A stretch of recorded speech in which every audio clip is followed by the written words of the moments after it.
What's up, family? This is Dallas Cowboy coming to you from Family First Sports. I am shooting in my garage today. I want to switch up the scenes every now and then, man, and give you guys some fresh perspectives on different areas. You know, I normally shoot in my office. I've shot at my son's school when he's training. I've shot everywhere. I'm walking. So I just want to keep flipping it up, you know, giving you different perspectives of where I can give you content as well as information. So how you guys doing today? Let's get to it. I ain't gonna hold you. All right, let's talk team weapons. That's what I'm about. I'm about getting the team some weapons. And here is the most important part of this, right? Now, I was fortunate to be around the guys when we were winning championships, the Michael Irvins, the Emmitt Smiths, the Troy Aikmans. And here's what I saw with that. When Troy Aikman was drafted, the number one pick, he was drafted. He went 1-15. Now, Troy needed weapons for us to get to the next level. So they went and got him a Michael Irvin, right?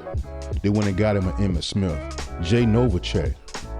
And what people miss the most is Alvin Harper on the other side. See, Alvin Harper made sure that Michael Irvin wasn't double. Because if you double Mike, that means you had Alvin Harper one-on-one and he could take it to the house. He would fly by you. You guys seen the slants that he has and he took them to the house. You couldn't double Mike with Alvin Harper there. And don't forget about Calvin Martin. Calvin Martin was the slot receiver that we had. So, in other words, Troy Aikman had weapons. See, he couldn't be in the Hall of Fame without weapons. Now, the offensive line was built on toughness and grittiness, but there was no number one picks across that offensive line. It was just great coaching and great pickups, right?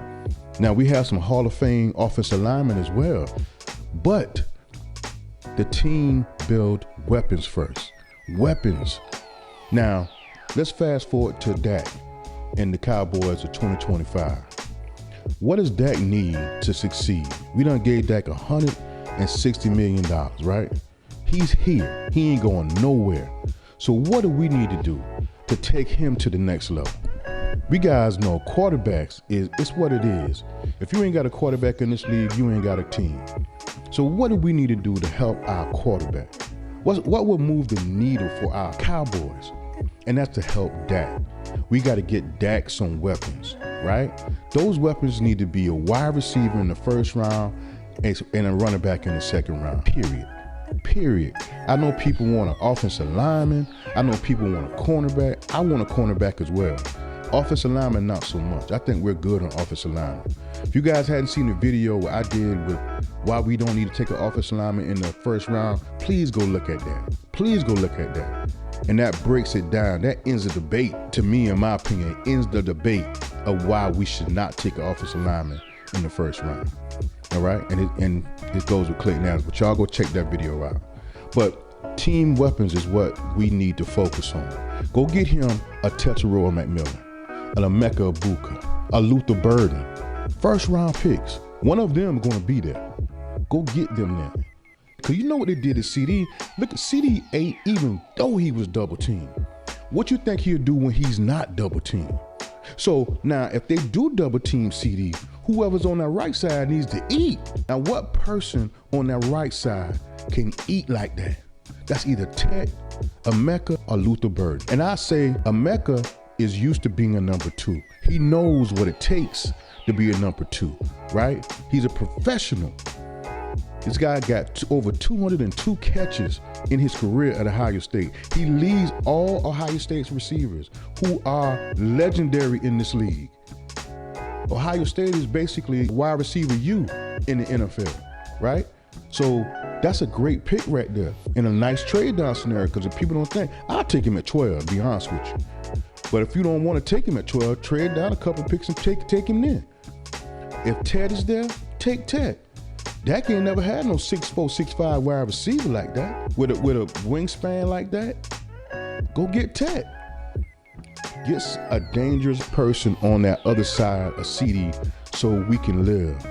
Now, that's number one. Number two, man, if we don't get Dak a person back there who can carry that rock 20 to 25 times a game consistently, we need to be shame ourselves. Go get Dak a running back. If you really want to help Brian Schottenheimer be successful, go get a running back in the second round. Go get a Quishon Jenkins. Go get a Caleb Johnson. Go get a Trevon Henderson.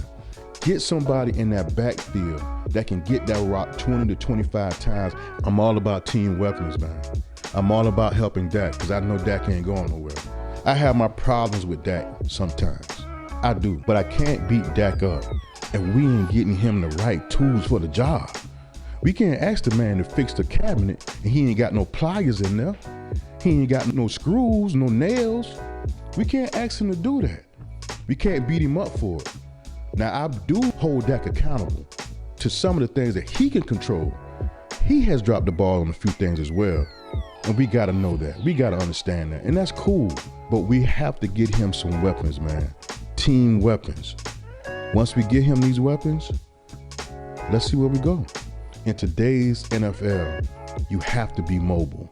And I see that Dak is working out. He's dropped that weight. He has to run a little bit more. That's where the quarterbacks are going at. If you don't run, you will get sacked. Defensive linemen are fast, bigger, stronger. You ain't blocking for 5 seconds no more. You got to move. You got to get out that pocket. And that's where Dak needs to up his game. All right, guys, this is Gen X Cowboy coming to you from Family First. Please like and subscribe to my channel. I plan to bring you guys some great content moving forward. Y'all stay up.